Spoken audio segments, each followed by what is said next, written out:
Cardio Talk on World Hypertension Day presents Dr. Chetan Rathi.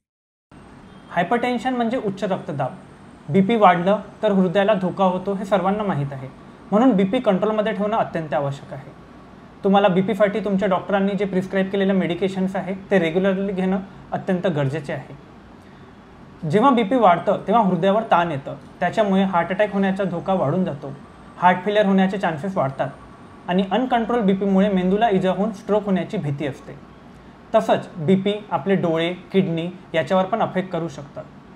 म्हणून आपल्या लाईफस्टाईलमध्ये changes करणं अत्यंत आवश्यक आहे. रेग्युलरली एक्सरसाइज करणं, योगा, प्राणायाम आणि आपले औषधं नियमितपणे घेणं हे अत्यंत गरजेचे आहे. ही काळजी आपण घ्यायला हवं जेणेकरून आपण बीपी कंट्रोलमध्ये ठेवू शकतो आणि उच्च रक्तदाबामुळे होणारे बाकी सर्व कॉम्प्लिकेशन्स अवॉइड करू शकतो. Issued in public interest by Alembic Pharma.